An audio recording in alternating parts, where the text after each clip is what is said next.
Fibre optic কেবলের কাজ প্রতিদিনই করতে হয়। কেবল ছিঁড়ে গেলে কেবল জোড়া দিতে একটি টিজি বক্স প্রয়োজন হয়। অনেকেই আবার এই টিজি বক্স গুলা ভেঙে ফেলে, তখন আমাদের আবার নতুন টিজি বক্স লাগাতে হয়। নতুন টিজি বক্স লাগাতে অনেকটাই সময় লেগে যায়। আজকে এমনই কিছু কাজ আছে, সেগুলো সম্পূর্ণ করতে হবে। আজকে যে কাজগুলোর মুহূর্ত আপনাদের সাথে শেয়ার করতে যাচ্ছি সেগুলো হলো, বন্ধ লাইন চালু করতে হবে, রুম পরিবর্তন করে দিতে হবে, বাসা পরিবর্তন করে দিতে হবে। ভিডিওটি শুরু করার আগে আপনি যদি আমার চ্যানেলের নতুন দর্শক হয়ে থাকেন, অবশ্যই চ্যানেলটি সাবস্ক্রাইব করে বেল আইকনটি বাজিয়ে রাখবেন পরবর্তী নতুন ভিডিওগুলো সবার আগে পাওয়ার জন্য।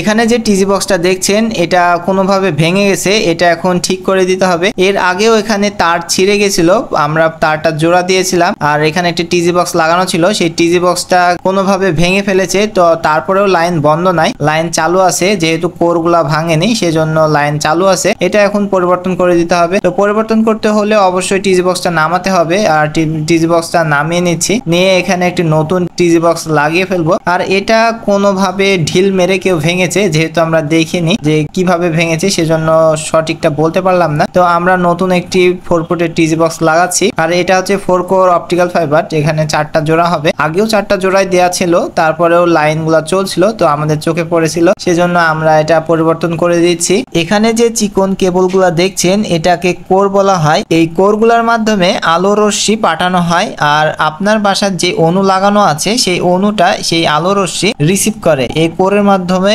ডাটা আদান প্রদান হয়, আর প্রতিটা কোরে একটা করে লাইন চলবে।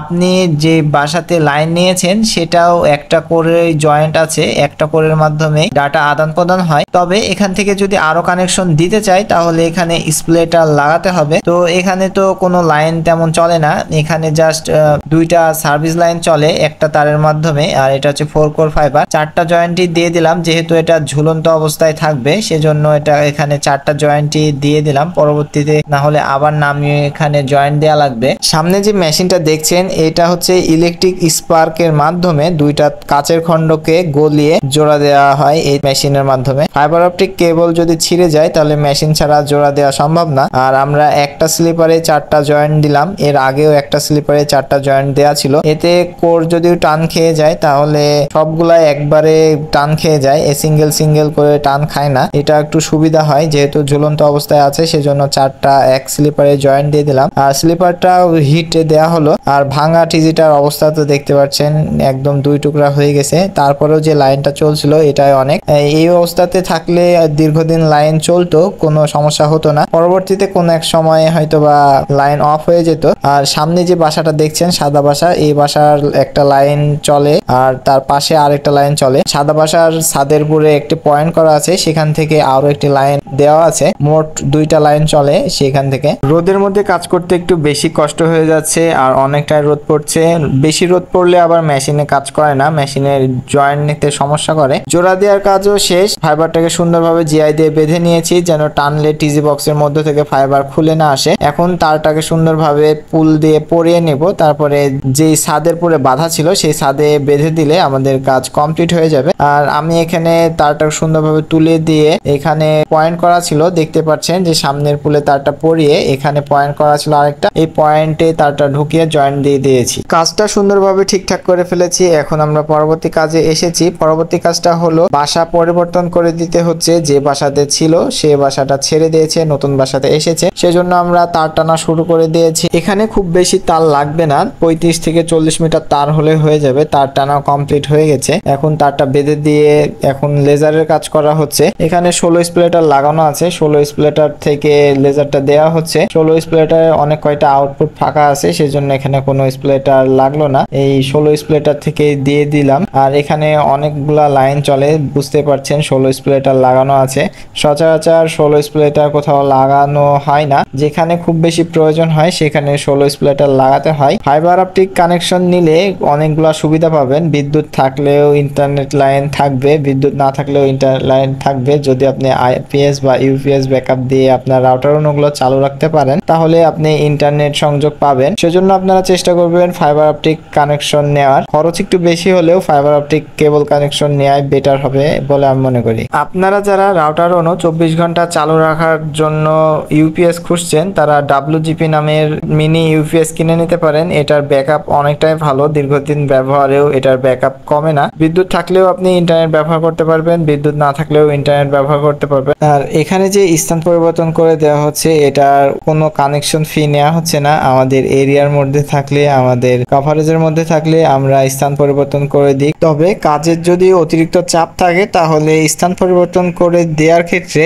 1 থেকে 2 দিন সময় নিয়ে থাকি, কারণ অতিরিক্ত যখন চাপ থাকে, অতিরিক্ত কাজ থাকে তখন হচ্ছে এমার্জেন্সি কাজগুলো আগে করতে হয়। সেক্ষেত্রে কাস্টমারকে একটু বুঝিয়ে বলে আমরা 1 থেকে 2 দিনের মধ্যে আমরা স্থান পরিবর্তন করে দিই। এখানে যে 16 স্প্লিটারটা লাগানো আছে এটার ইনপুটে একটা লেজার ঢুকে এটার আউটপুটে 16টা লেজার পাওয়া যায়। এটার মাধ্যমে 16টা লাইন চলবে। আবার এই 16র আউটপুটে আবার যদি অন্য কোনো স্প্লিটার লাগায় তাহলে আরো লাইন চালানো যাবে। এটাই মূলত 16 স্প্লিটারের কাজ। আর সবকিছু গুছিয়ে বেঁধে দিয়েছি, এখন রুমের মধ্যে একটু কাজ আছে। তার আগে বাসার সামনে তারটা একটু ঝুলে আছে, সেটা ইলেকট্রিক তারের সাথে একটু টেপ লাগিয়ে দিতে হবে, সেজন্য এই কাজটা করে নিব। তারপরে বাসার মধ্যে প্যাসকট লাগানো হয়ে গেছে, জাস্ট রাউটারগুলো সেটআপ করে নিতে হবে। যেহেতু রাউটারগুলো আগে থেকে কনফিগার করা ছিল সেজন্য কোনো কাজ করা লাগলো না, শুধু রাউটার অনুগুলো চালু করলে নেট চলে আসবে। এখন যে কাজটা করে দিতে হবে সেটা হচ্ছে রুম পরিবর্তন করে দিতে হবে। একটা রুমে ছিল আর একটা রুমে এনে দিতে হবে।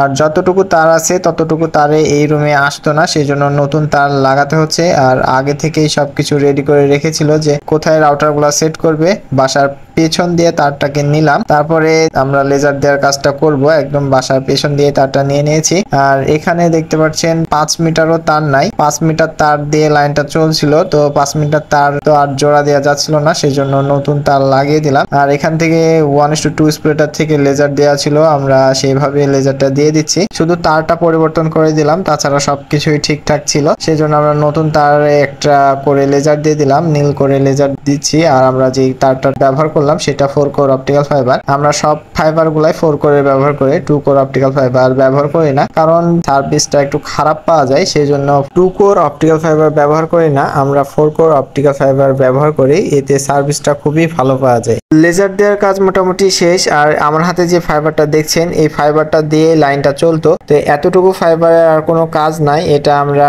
সাথে নিয়ে যাচ্ছি, গোডাউনে ফেলে দেব। কোনো কাজ নাই এতটুকু ফাইবারের। আর এতটুকু ফাইবার জোড়া দিয়েও যে কাজ চালিয়ে নেব এইরকম অবস্থাও নাই। 5 মিটার, যদি 15-20 মিটার হতো তাহলে একটা অবস্থায় থাকতো। 5 মিটার কোনোভাবেই কিছু করা যাচ্ছে না, এটা ফাইবারটা পুরোটাই মানে অকেজো হয়ে গেছে। আর ভেতরে চলে আসছি কাস্টমারের বাসার ভেতরে, আর সবকিছু ঠিকঠাকই আছে। এখানে নেটিস রাউটার ব্যবহার করছে অপটিলিঙ্কের অনু। আমরা জাস্ট প্যাসকটটা লাগিয়ে ফেলছি, আমরা নীল করে লেজার দিয়েছিলাম সেজন্য নীল করে জয়েন্ট দিয়ে দিচ্ছি প্যাসকটটাকে। আর রাউটার কনফিগার করা লাগবে না, রাউটার তো আগে থেকে কনফিগার করাই ছিল। এটাও জাস্ট প্যাসকটটা কানেক্ট করে দেওয়ার সাথে সাথে নেটটা চলে আসবে। আমাদের সারাদিনের যে কাজগুলো ছিল সবগুলোই মোটামুটি কমপ্লিট করতে পেরেছি।